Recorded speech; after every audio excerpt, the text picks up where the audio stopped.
وصل وبارك على سيدنا محمد وعلى آل سيدنا محمد وعلى آله وصحبه أجمعين. لا إله إلا أنت سبحانك إنا كنا من الظالمين. لا إله إلا أنت سبحانك إنا كنا من الظالمين.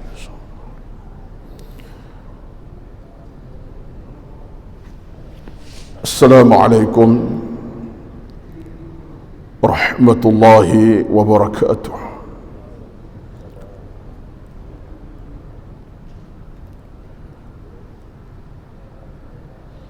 إن الحمد لله نحمده ونستعينه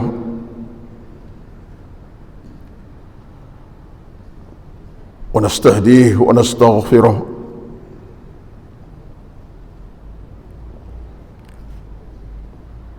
ونعوذ بالله من شرور أنفسنا ومن سيئات أعمالنا. من يهده الله فلا مضل له ومن يضلل فلا هادي له. أشهد أن لا إله إلا الله وحده لا شريك له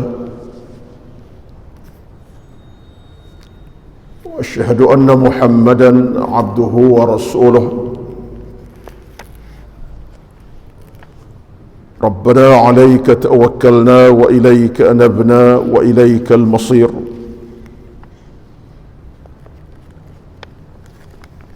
اللهم أحسن عاقبتنا في الأمور كلها وأجرنا من خزي الدنيا وعذاب الآخرة.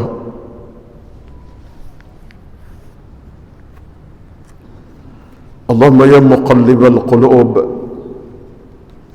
ثبت قلوبنا على طاعتك.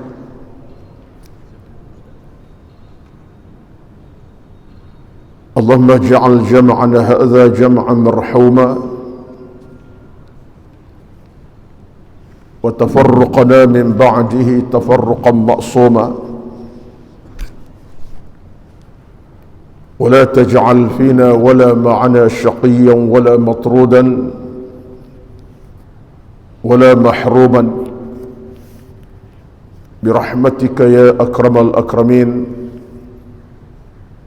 ويا أرحم الراحمين.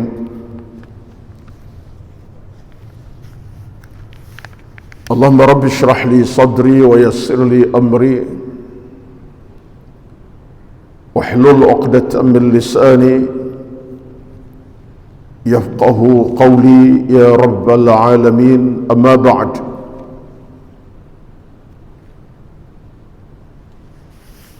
أعوذ بالله من الشيطان الرجيم.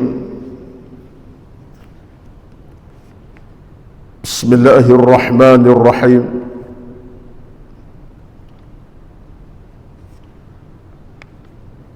وذكر فإن الذكرى تنفع المؤمنين.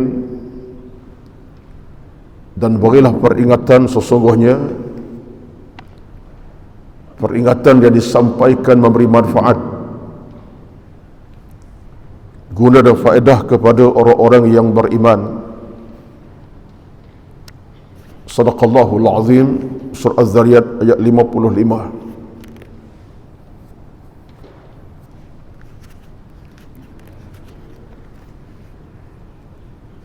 Yang berbahagia dan dihormati dan dikasihi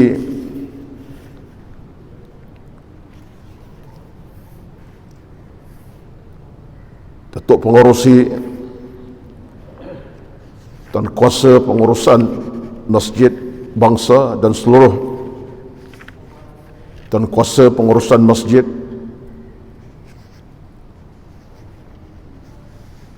Al-Fadhil berbahagia Syekh Hisham yang telah mengimamkan solat kita pada pagi ini,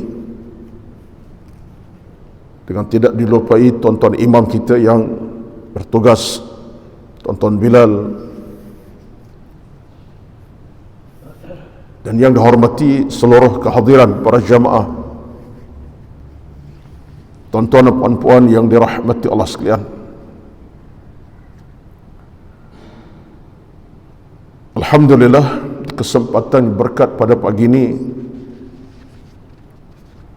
untuk kesekian kalinya Allah Subhanahu wa taala masih anugerahkan kepada kita nikmat rezeki untuk kita meneruskan saat-saat kehidupan kita yang masih berbaki ini, demi untuk kita meraih pahala yang secukupnya, demi untuk kita menambahkan keimanan yang sekentalnya, dan demi untuk kita mencapai saat yang kita tunggukan nanti, itulah syurga Allah Subhanahu wa taala.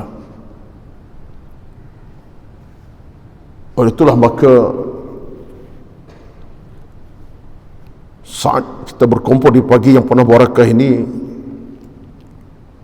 kita termasuk dalam golongan yang disabdakan Nabi sallallahu alaihi wasallam dalam hadis Abu Hurairah riwayat Imam Muslim.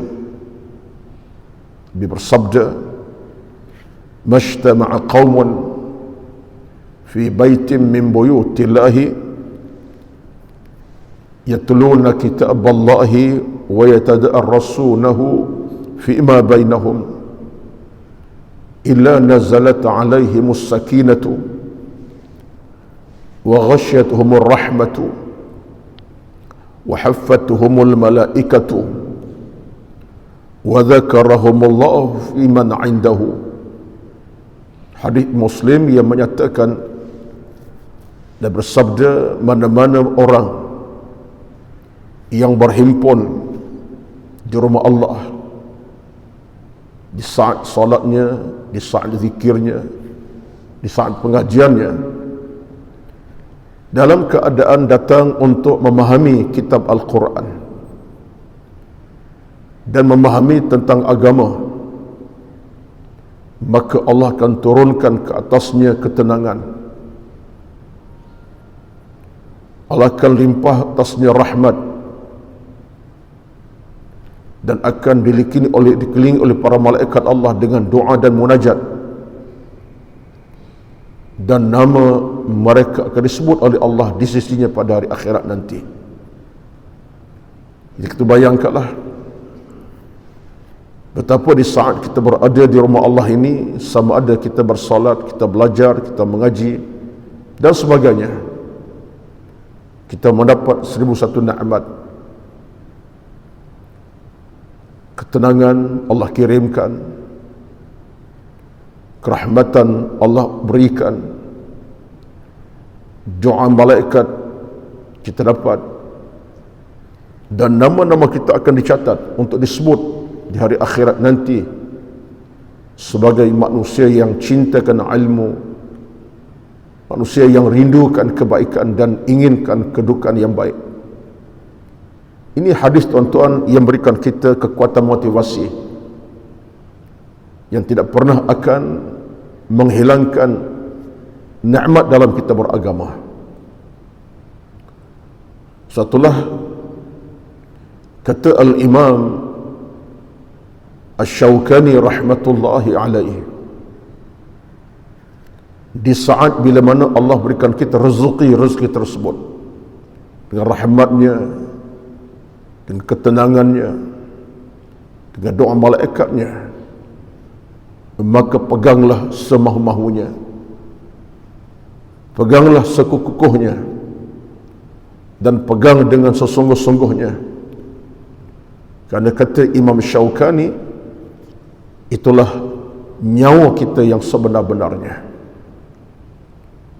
Nyawa kita sebenarnya bukan sekadar masuk sekarang, nafas oksigen, bukan itu sebenarnya. Tapi nyawa kita ialah bila mana Allah beri kita semua itu, ketenangan, kerahmatan, keselamatan, doa malaikat. Itulah nyawa kita.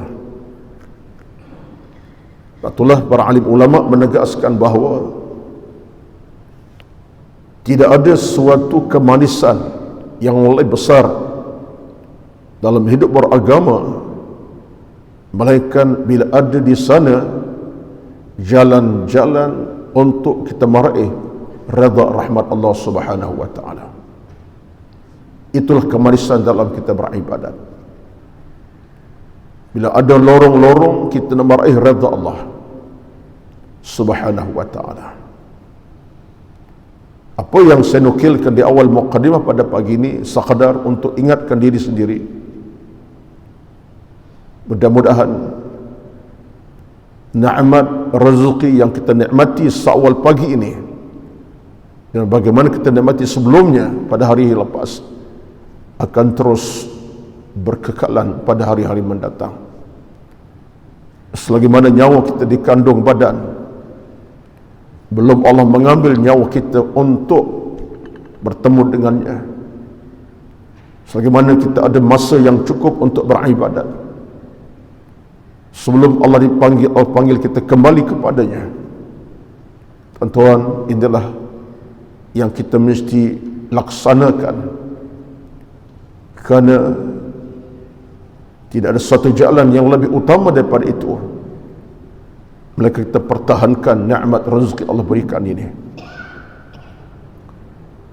Antara langkah bijak kita dalam kita nak mempertahankan nikmat sebegini ialah dengan kita memperbanyakkan doa dan munajat kepada Allah Subhanahu wa ta'ala.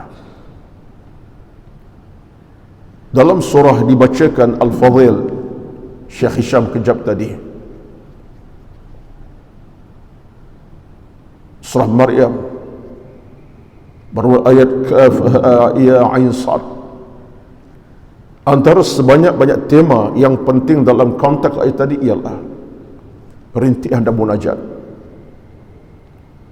Bagaimana Maryam, seorang wanita yang salihah, yang kekal dalam iman dan takwanya, sekalipun ada tomahan-tomahan yang datang tentang dia,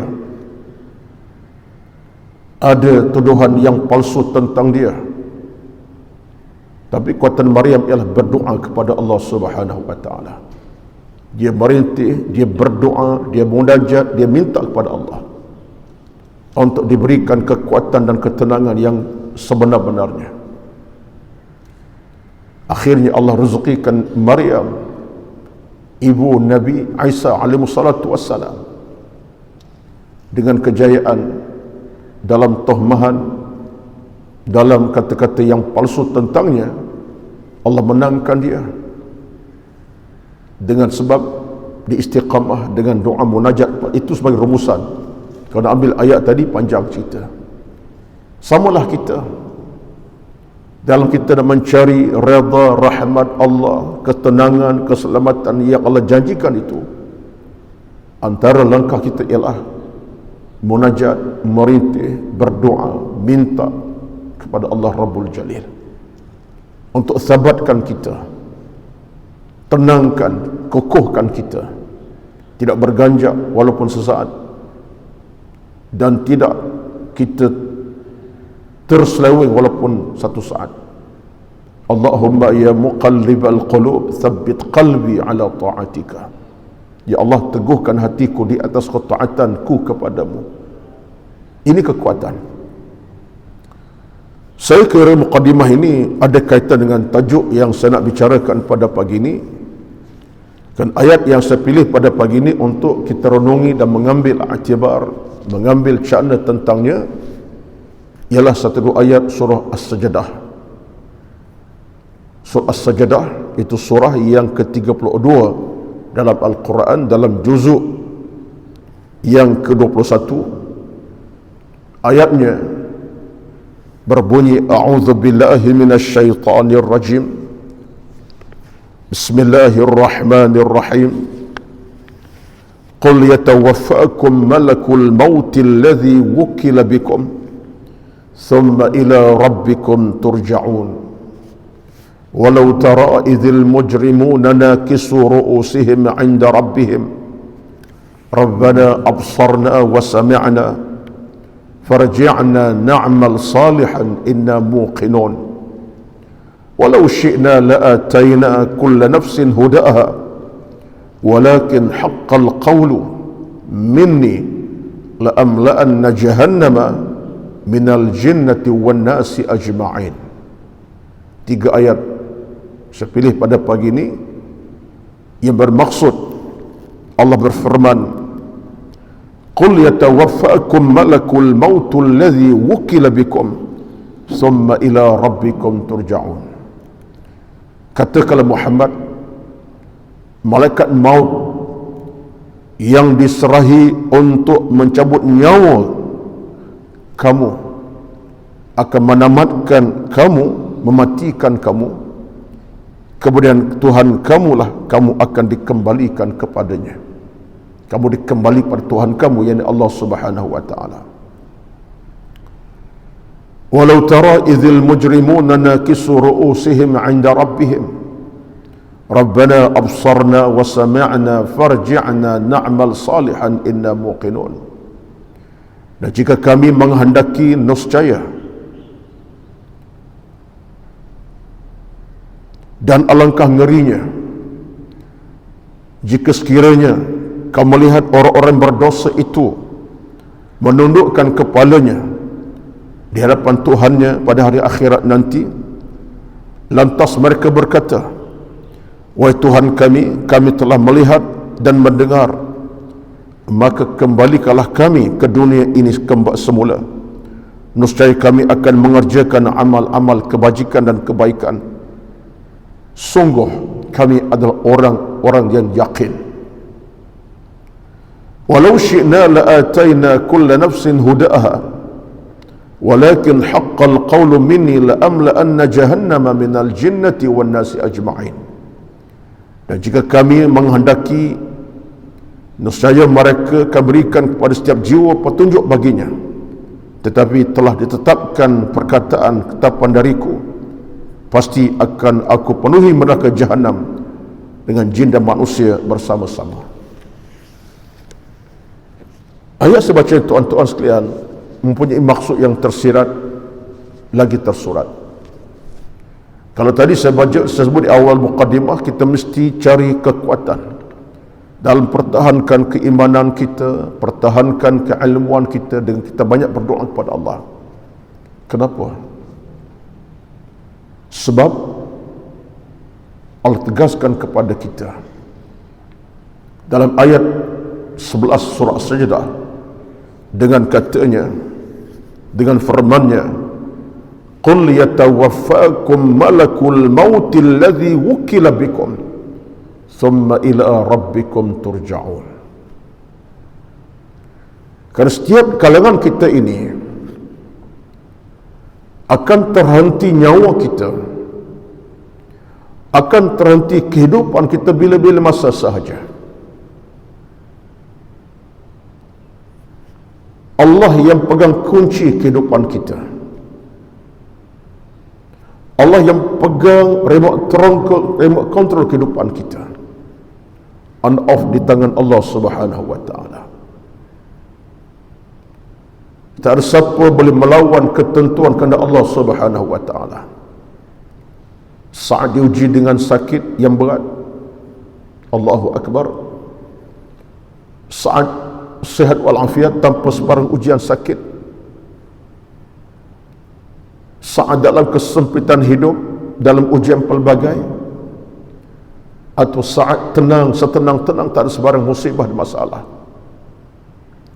Tapi Allah ingatkan kita, Qul yatawaffakum malakul mauti.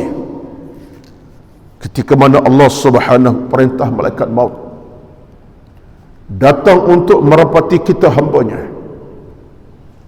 untuk diambil nyawa kita. Bayangkan tuan-tuan, kalau Allah ambil nyawa kita dalam keadaan kita tidak ada istiqamah dalam kita beramal, tak ada persiapan dalam amalan kita, tak ada kekuatan ketahanan jiwa dalam hidup kita, saat itu Allah datangkan malaikat maut kepada kita. Apa nasib kita kemudian kita tak tahu. Satulah dalam ayat 12 Allah sebut bagaimana ceritanya. Orang Allah matikan mereka dalam keadaan mereka tak ada persiapan. Jiwa mereka masih laulang lemah, jiwa yang masih sakit, hati yang masih menderita sakit, jiwa yang tak ada kekuatan iman. Allah sebut dalam ayat 12 surah yang sama As-Sajdah, Lalu kata Allah Azza wa Jalla, walau tara idzil mujrimuna nakisu ru'usihim 'inda rabbihim Rabbana absarna wa sami'na farji'na na'mal salihan inna muqinun. Allah bayangkan bagaimana keadaan manusia yang tadi Allah matikan mereka keadaan tiada persiapan cukup, lalu mereka dalam keadaan hina dina di padang mahsyar nanti. Yang pertama, mereka tak layak melihat wajah Allah Subhanahu wa taala. Mereka tak layak lihat wajah Allah. Tak ada kelayakan melihat wajah Allah di padang mahsyar. Lalu keadaan mereka yang nakisu ru'usihim, mereka tunduk semahu-mahunya tanpa melihat ke atas dan ke depan. Ada pemberat atas kepala mereka. Yang berat itu apa dia? Dosa mereka, kesalahan mereka, keburukan mereka telah beratkan kepala mereka hingga mereka tak layak melihat wajah Allah Subhanahu wa taala. Bukan Allah yang tak inginkan mereka lihat wajahnya, mereka yang cari sebab untuk tidak melihat wajah Allah Azza wa Jalla. Maka memberatkan mereka bukan Allah yang beratkan, tapi dosa mereka memberatkan kepala mereka daripada mengangkat wajah melihat Allah Subhanahu wa taala. Inilah yang disebutkan Allah dalam ayat kita bacakan As-Sajdah 12 itu. Maka tuan-tuan dirahmati Allah sekalian, sebab itulah kata para alim ulama kita rahmatullahi, yang termasuklah Al-Imam Ibn Kathir rahmatullahi dalam kata-kata beliau tafsirnya, beliau menyatakan bahawa saat yang paling kritikal, yang paling menakutkan, yang paling membimbangkan sebenarnya bukan saat sakit yang teruk, bukan saat diuji dengan ujian yang dahsyat. Kerana ujian yang dahsyat macam mana boleh jadi ada rezeki untuk didapat kejayaan atau ketenangan semula. Allah uji dengan satu musibah, contohnya hilang pekerjaan, hilang keluarga contohnya, ataupun hilang anak, dia Allah ganti dengan anak yang baru atau keluarga yang lain. Hilang pekerjaan, hilang rezeki, Allah ganti dengan rezeki yang lain. Boleh jadi ada masa Allah gantikan balik. Dia berpenyakit, Allah uji dengan sakit, jadi ada kesembuhan nantinya, kesembuhan nantinya dengan doa, dengan munajat, rawatan diambil, ada kejayaan menantinya, boleh jadi. Tetapi bila sampai Allah uji dengan kematian, tak ada siapa boleh membeli kehidupan dengan kematian itu, atau menghentikan kematian. Aku tak nak mati, tak akan mati, hentikan kematian, tidak ada. Sekalipun kita berusaha, kita minta, kita merayu. Satulah kata Al-Imam Ibn Kathir, saat yang paling kritikal ialah saat hadapi kematian. Tak ada benda boleh menghalang yang boleh jadi kematian terhenti. Dihentikan siapa? Kritikal. Dan mungkin kita tak rasa, tuan saya tak rasa. Kita mungkin merasai kalau kita Allah uji dengan suatu penyakit, ya kita rasa itulah segala-galanya. Benar, kita rasa. Tetapi mana tahu dengan doa, munajat, kawan teman, taulan, adik-beradik, anak-beranak, anak kita, Allah kesembuhan. Tak sembuh secara total pun ada kesembuhan Allah beri. Sesaat kita mungkin pernah terlentang, tak boleh bergerak, dah berbulan-bulan, satu hari boleh bangkit solat, angkat takbir. Itu kesihatan. Orang tak mampu nak berjalan ke sana tapi boleh bangkit, boleh rasa makan masin manis. Itu adalah kesembuhan. Contohnya demikian Allah uji dengan ujian yang pelbagai. Rezeki Allah tarik, Allah miskinkan kita semasa, Allah boleh beri balik rezeki tersebut. Kalau kita balik ke pangkal jalan.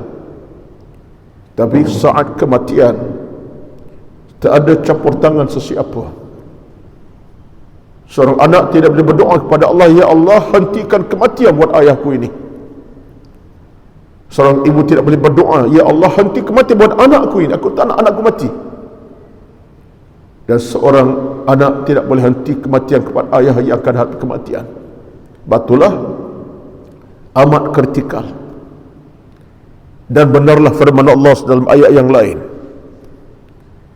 di mana Allah sebut dalam ayat yang lain dalam surah Al-Jumu'ah ayat ke-8, Allah berfirman, qul innal mauta alladhi tafirruna minhu fa innahu mulaqikum thumma turadduna ila alimil ghaibi wasyahadah fayunabbi'ukum bima kuntum ta'malun. Allah nukilkan peringatan buat kita saat kita takut hadapi kematian. Macam mana pun keadaannya, kata Allah, fa innahu mulaqikum, kematian datang jenguk kamu tanpa sesiapa menghalangnya. Ayat ini tuan-tuan, qul innal mauta, ayat 11 surah Asy ini betul-betul ingatkan kita. Allah nak buka balik peringatan kepada kita hamba-Nya. Satulah kata para alim ulama kita dalam tafsir ayat ini secara mudah, ringkasnya, maka tak ada jalan yang lebih utama dalam hidup ini ialah bersiap sedia dengan ilmu dan amalan. Sebab bila sampai ketikanya, itulah kita punya penyelamat, itulah kita punya pembimbing, itulah kita punya kekuatan. Zadun ala tariq, bekalan kita. Jadi munasabah bila saya muqaddimahkan tadi, mengajak tuan-tuan kita semua, pertahankanlah saat Allah rezeki kita nikmat sebagainya rupa, dengan ibadat, dengan amal soleh, dengan masa yang kita ada. Sebab saat kematian ini, bila tiba masa waktunya, akan terputuslah kita dengan segala-galanya. Wa ma ba'dal mauti la syai'a illa al-jaza. Selepas kematian tak ada apa kata menekan balasan semata-mata. Wa ma ba'dal mauti la syai'a illa al-jaza.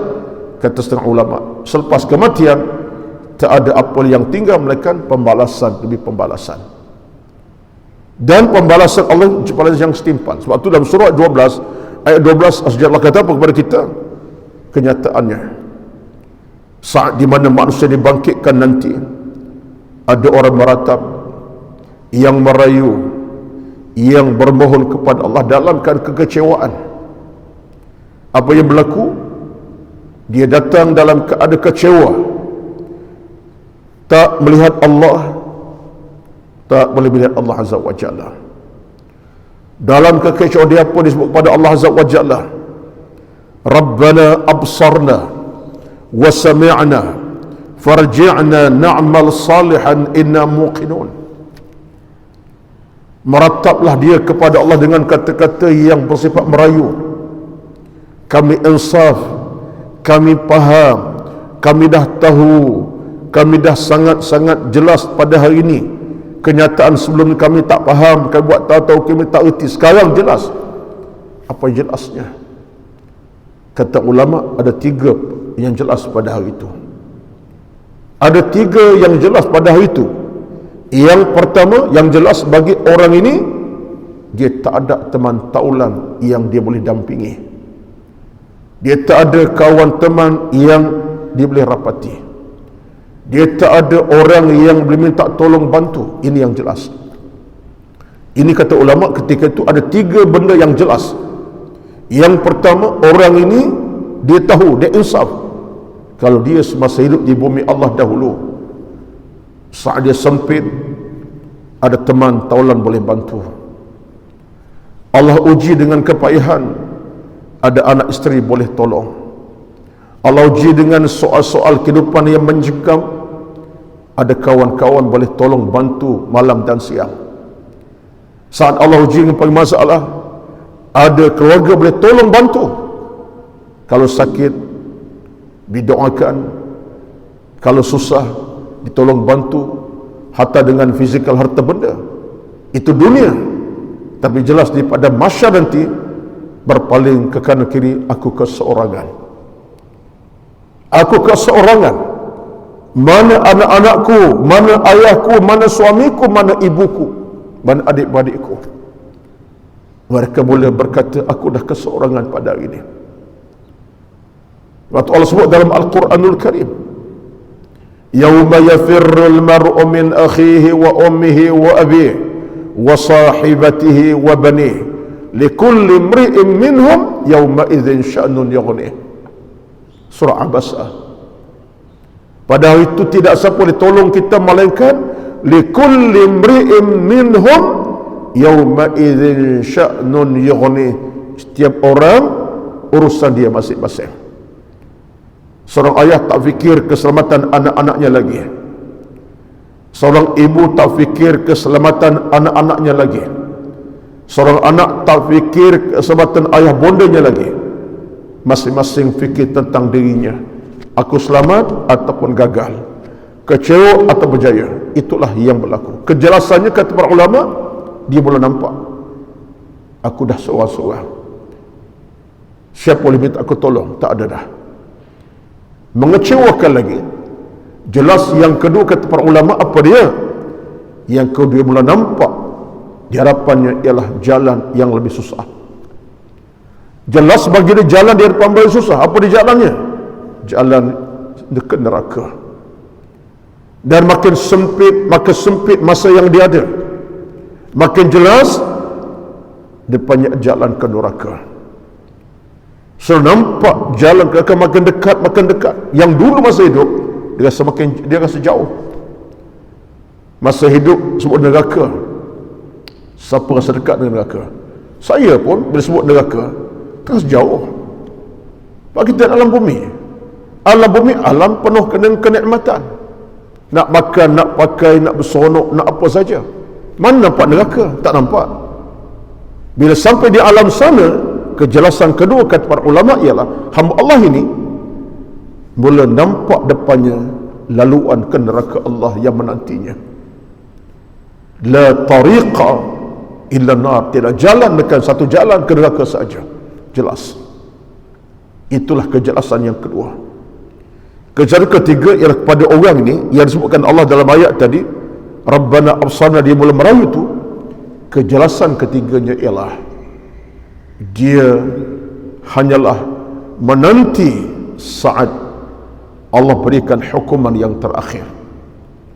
Dia jelas hanya menanti Allah beri hukuman. Dia tahu, dia minta bagaimana pada Allah, Rabbana absarna wa sami'na farji'na na'mal salihan inna muqin. Ini ayat ni, ya Allah tolonglah kami dah faham, kami nak balik kami semula.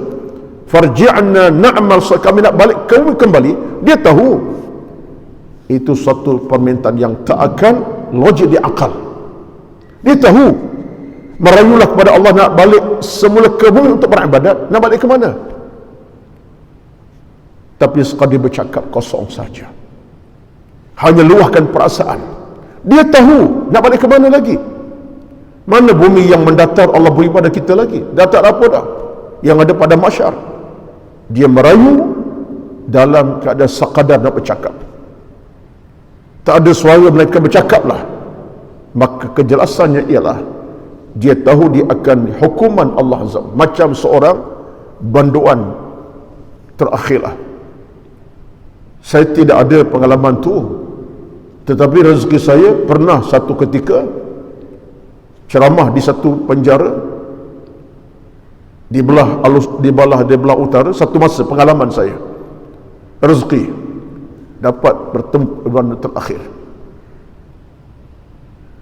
Masa itu sebab saya ingat lagi yang menjadi pengarah penjara adalah pelakon Saudara Abu Bakar Juah. Sekarang mungkin beliau kalau ada pun dalam uzur saya rasa. Sebab itu saya nak beritahu, Abu Bakar Juah tu bekas pengarah penjara tu. Cerita lama. Rezeki saya tak untuk sebut sebenarnya, tapi tak apalah ya. Pengalaman lama, rezeki untuk bertemu dengan banduan terakhir. Jaraknya bukan jarak macam ni lah, berjarak dalam, kita ingat, dalam 5-6 kaki jarak, bukan boleh merapati. Tapi nak cerita tuan-tuan, nak cerita ni saya menangis, sebab kita boleh nampak situasinya hanya menanti kematian. Dah ada rekod sekian pagi setiap hari tali gantung. Tetapi bila bercakap dengan orang ni, ada sedikit keyakinan dia ada. Ialah sebab dia pun tahu dia akan mati. Tapi kata beliau, orang ni, saya tak sebutlah beliau tu orang daripada mana, tapi masa terngiang kepala saya, wajahnya terngiang. Laki-laki. Dia kata kat saya sepatah, saya tetap minta kalau boleh pulang balik untuk buat benda baik. Pulang mana? Kalau boleh nak buat baik semula, keluar penjara. Kalau boleh, saya merayu. Tapi saya tahu dalam sel macam ini saya takkan boleh melangkah keluar lagi, sebab keputusan akhir akan hukum kantus mati. Cuma dia kata saya merayu sajalah, dalam hati saya bercakap, kalau aku boleh pulang semula, buat baik, buat benda yang baik, bukan benda jenayah. Dia ada dalam hati perasaan, tetapi itu hanya perasaan saja. Tak akan mungkin dia boleh keluar lagi, kerana saat itu di penjara terakhir, bilik banduan terakhir. Saya sebut ini tuan, pengalaman tu mengajar saya. Bila baca ayat saya terasa macam tu kan daripada mahsyar nanti. Di pada mahsyar tu kenyataannya Allah sebut dalam ayat ni, mereka merayu, Rabbana absarna, tolong ya Allah kami nak balik semua kami nak balik. Minta apa? Sekadar permintaan, luah perasaan saja. Hakikatnya lah hukuman menanti kamu. Bila-bila masa Allah akan beri hukuman yang sepadunya. Itulah kenyataannya tuan-tuan. Sebab itulah kita, cerita saya tadi dengan rakan Banu Akhir ini, moga-moga Allah merahmati beliau lah. Cuma saya diminta itu untuk beri nasihat, beri bimbingan, kata-kata semangat. Itu sahaja, tak lebih tak kurang. Dan kita pun bila masuk tempat macam itu, kita ambil keinsafan. Saat itu sebenarnya telah mematikan siapa sajalah dari sudut hukum dunianya. Tak ada apalah menanti saat. Dan betul itulah kenyataannya. Baik, tuan-tuan sekalian, dalam ayat ini Allah nukilkan bagaimana keadaan manusia yang merayu meratap. Akhirnya yang jelas, yang ketiga tadi ialah menanti hukuman Allah Subhanahu wa taala. Dan hukuman Allah, hukuman yang pasti dan mesti, yang tidak sama sekali akan diputuskan melainkan hanya Allah Azza wa Jalla yang Maha berkuasa. Dan Allah keputusan mutlak, tidak boleh dijual beli dengan harga yang mahal sekalipun. Ayat ini Allah sambung dengan ayat yang lain, ayat 13 terakhir. Allah sebut dalam ayat tadi apa dia? Antaranya kata Allah Azza wa Jalla, walau syi'na la'atayna kulla nafsin hudaha walakin haqqal qawlu minni la'amla'anna jahannama minal jinnati wan nasi ajma'in. Maka kata Allah Azza wa Jalla, dan jika kami menghendaki, nescaya kami berikan setiap jiwa itu petunjuk baginya. Tapi telah ditetapkan perkataan ketetapan dariku. Maknanya Allah sebut kepada kita, hari ini dah sampai masa aku dah beri ruang kepada kamu dalam masa hidup dahulu, dari saat ke minit ke jam ke hari ke minggu ke bulan ke bulan ke tahun sampai dekad. Aku dah beri cukup masa. Perubahan malam ke siang, siang ke malam, pagi petang, dini hari, senja, sampai bulan ke bulan. Aku dah beri pada kamu peluang beribadat, peluang cari pahala, peluang bertaubat, peluang buat kebaikan, peluang aku dah beri. Sekarang ini kata Allah Azza wa Jalla, aku yang pegang kuasa. Lalu kata Allah Azza wa Jalla ayat ini, apa katanya? Walakin haqqal qawlu, minni la'amla'anna jahannama minal jinnati wan nasi ajma'in. Tuan-tuan ingat balik, saya sebutkan di awal tadi, saya nak kaitkan dalam tadabbur ini. Kalau kita renung balik peluang-peluang Allah beri kepada kita. Saya bercakap untuk saya, tuan-tuan, minta maaf lah. Saya bila bercakap macam ni untuk saya, cuma berkongsi perasaan dengan rakan-rakan yang seagama. Tuan-tuan lah orangnya, rakan seagama saya, rakan seakidah saya, rakan seiman saya, rakan syurga insya-Allah satu hari nanti. Sebab itulah kita renung balik peluang Allah beri kepada kita sesaat, seminit dalam hidup ini.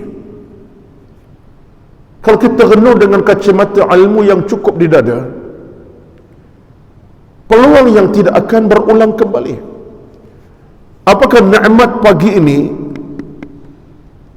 yang kita sekarang ini, 29 hari bulan Jumadal Akhirah, bersama dengan tarikhnya 22 hari bulan Januari, akan kita nikmati pagi besok, penghujung Jumadal Akhirah besok, atau 1 Rejab besok, 23 Januari, apakah berulang balik saat, minit, jam yang sama 7.31 ini? Tak ada, tuan-tuan. Mungkin masa pada itu sudah tidak ada. Arti kita telah terlepas peluang. Kalau sebagai contoh awal pagi ini, saya bercakap itu saya pagi telah melepaskan peluang tadi untuk sembahyang tahajud, katalah.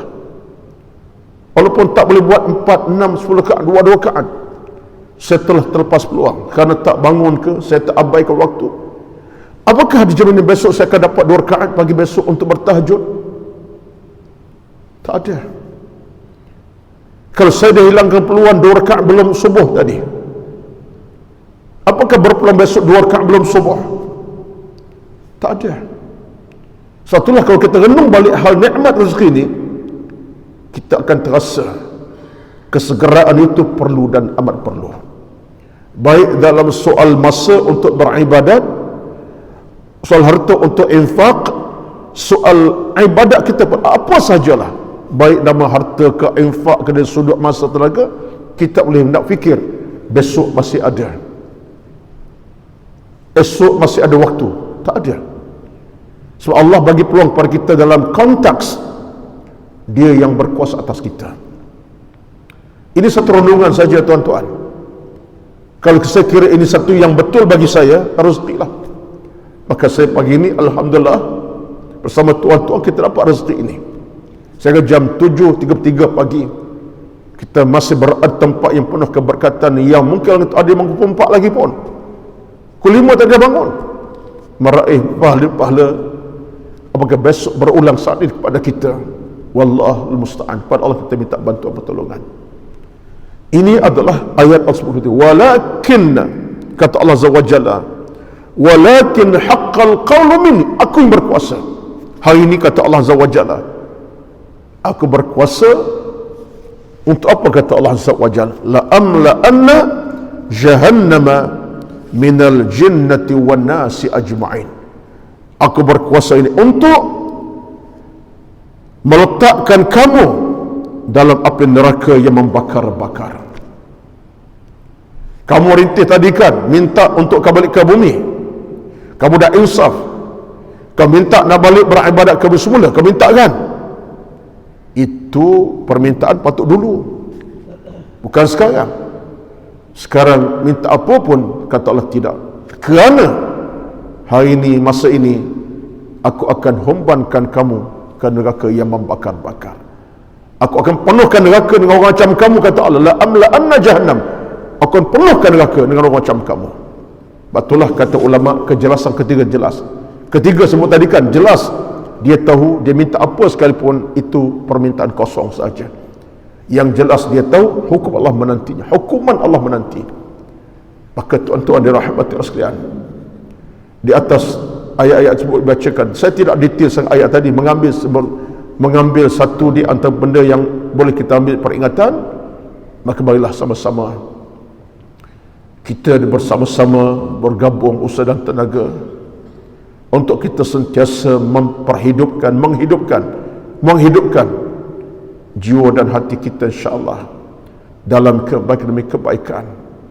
Sesaat bila masa Allah berikan kepada kita rezeki yang sebegini rupa dengan masa tenaga waktu, moga-moga Allah tidak akan kecewakan kita, melainkan kita yang mengecewakan diri sendiri, melainkan kita yang melemahkan diri kita sendiri, melainkan kita jadi pasal untuk dimurkai Allah Subhanahu wa taala. Sedangkan Allah tidak begitu sifatnya. Allah Tuhan yang Maha Pemurah lagi Maha Penyayang. Allah santuni hamba-hambanya. Lagi kita santuni Allah dengan masa yang cukup, Allah santuni kita dengan kelebihan yang cukup banyak. Wallahu ra'ufun bil ibad. Allah sebut dalam ayat Al-Qur'an Al-Baqarah, ayat keberapa saya lupa. Wallahu ra'ufun bil ibad. Allah menyantuni hamba-hambanya dengan santunan yang begitu indah, begitu sempurna. Selagi mana kita menyantuni Allah dengan ketaatan, kepatuhan, wallahul musta'an, pada Allah kita mohon bantuan pertolongan. Tuan-tuan, mudah-mudahan dalam apa yang saya bicarakan pada pagi ini, daripada ayat 2-3 ayat sejedah tadi, dikaitkan dengan saya mukadimahkan di awal tadi, dapat kita manfaat bersama. Dan mudah-mudahan Allah buka kepada kita pintu hati yang terus bercahaya demi cahaya, malam dan siang, pagi petang, insya-Allah. Hidup dalam ilmu dan iman, mati pun dalam ilmu iman. Amin rabbal alamin. Allahu akbar. Allah Maha besar, Allah Maha berkuasa. Allah tempat kita berteduh, tempat kita bermohon. Allahu samad. Allah tempat kita memohon segala pintu kerahmatan, keselamatan. Amin ya rabbal alamin. Aqulu qawli hadza astaghfirullahal azim li wa lakum wa lisairil muslimin wal muslimat fastaghfiruh وغفور رحيم. أعوذ بالله من الشيطان الرجيم. بسم الله الرحمن الرحيم. الحمد لله رب العالمين، والصلاة والسلام على سيدنا محمد وعلى آله وصحبه أجمعين. اللهم إنا نسألك الهدى. Ya Allah, ya Tuhan kami, mohon kami kepadamu hidayah, wat-tuqa, taqwa, wal-afafa, maruah yang terjaga terpelihara, wal-ghina, kaya dengan ilmu dan amalan. Allahumma ahyina bil iman, hidupkan kami dalam iman, wa amitna bil iman, dan matikan kami dalam keimanan. Allahumma taqabbal minna, terimalah kami ya Allah. Innaka sami'ud du'a, kalau Tuhan kami yang mendengar rintihan kami, yang mendengar doa munajat kami, yang mendengar doa-doa kami seharian. Allah maghfir lana dhunubana, ya Allah ampun dosa-dosa kami, wali walidina, dosa ibu ayah kami. Allahumma taqabbal minna, terimalah kami ya Allah. Rabbana atina fid dunya hasanah, ya Allah ya Tuhan kami, berilah kepada kami dunia yang bahagia, membahagiakan kami, wa fil akhirati hasanah, akhirat yang bahagia, membahagiakan kami, wa qina azaban nar, dan jauhkan kami dari bakaran api neraka yang bernyala-nyala. Wassallallahu ala sayyidina Muhammad wa ala alihi wa sahbihi ajma'in. Subhana rabbika rabbil izzati amma yasifun, wassalamun ala al-mursalin, walhamdulillahi rabbil alamin. Taqabbalallahu minkum, taqabbal ya karim. Assalamualaikum warahmatullahi wabarakatuh.